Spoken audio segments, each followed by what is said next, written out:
네, 반갑습니다. AP투자연구소입니다. 3월 17일 오늘의 마감 증시 같이 한번 살펴보도록 하겠습니다.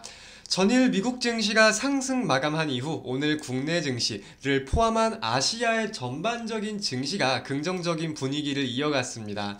이에 코스피는 0.75%, 그리고 코스닥은 1.97%, 국내 양대 증시도 모두 상승 마감하는 모습을 보였는데, 사실 오늘 증시에는 좀 특이점이 될 만할 수 있겠다라는 내용이 뭐냐면은, 최근에 시장을 주도하였다라는 표현도 저는 과언이 아니라고 생각을 하거든요. 당연히 2차전지 업종을 꼽아볼 수 있는 거겠죠.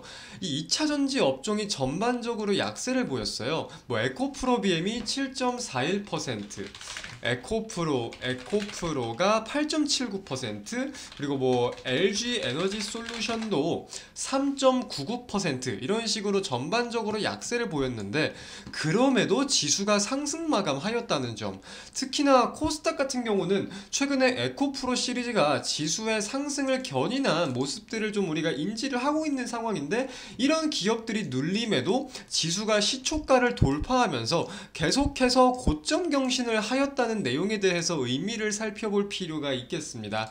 그래서 좀 다른 기업들의 흐름을 살펴보니까 대표적으로 셀트리온 3.23%, 셀트리온 제약도 18.66%, 셀트리온 헬스케어 6.13%, 이런 셀트리온 관련주들 코스피 코스닥 양대 시장에서 모두 우량주로서 평가받고 있는데, 해당 종목들이 강세를 보인 요인과 함께 반도체를 좀 살펴볼 필요가 있을 것 같아요.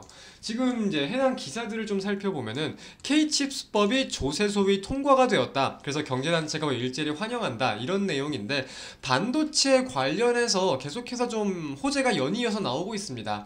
삼성에서 이제 용인의 반도체 클러스터를 세계 최대 규모로 만들겠다, 300조 원 가량을 투자하겠다라는 내용도 발표가 되었고, 연이어가지고 K칩스법, 그리고 정부에서 연이어서 좀 전략적으로 언급을 하는 내용 등등 반도체 관련된 호재가 좀 연이어서 발생을 하면서 관련주들이 강세를 보이고 있어요. 그래서 오늘 국내 증시 반도체 대장주는 뭐죠?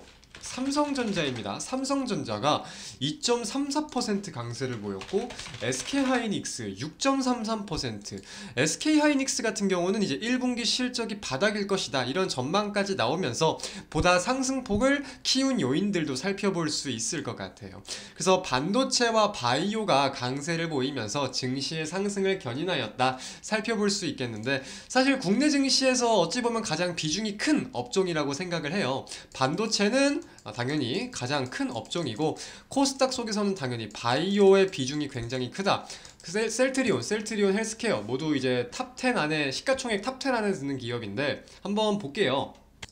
지금 보시면은 에코프로가 1등, 2등이고, 셀트리온 헬스케어가 3등, 그리고 셀트리온 제약은 7등에 위치해 있습니다.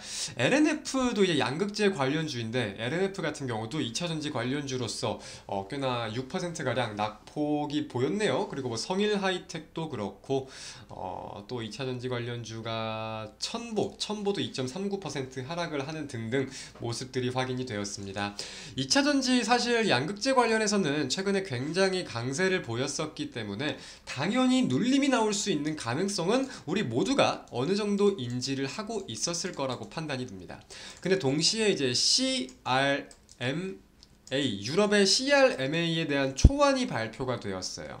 이제 핵심 원자재법이다 라고 해서 미국의 IRA법처럼 유럽도 CRMA에 대한 초안이 발표가 되었는데, 거기에 대해서 2차전지 관련주들이 어느 정도 우려감을 갖고 있던 상황인 건 맞거든요.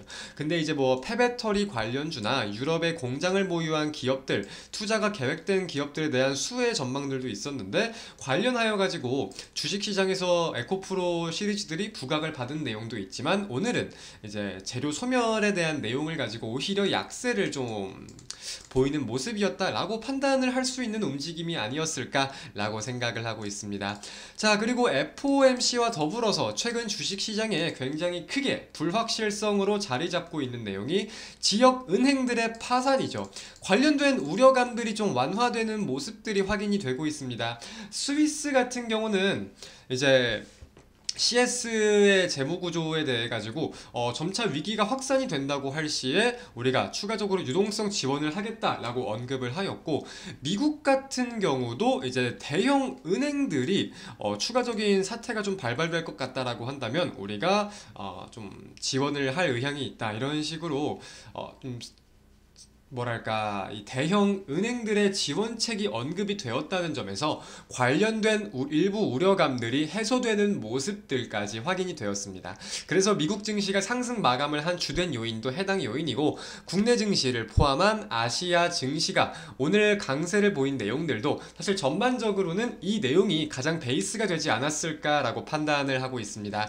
다음 주에는 FOMC가 예정이 되어 있습니다. 뭐 동결 25베이시스 포인트, 50베이시스 포인트, 이제 기관별로도 지금 굉장히 이 전망과 분석이 엇갈리고 있는 상황인데, 사실 이 지역은행 파산과 관련해서는 우려감이 완화가 되고 있는 국면이고, 유럽중앙은행 ECB가 어제 50베이시스 포인트 인상을 했어요.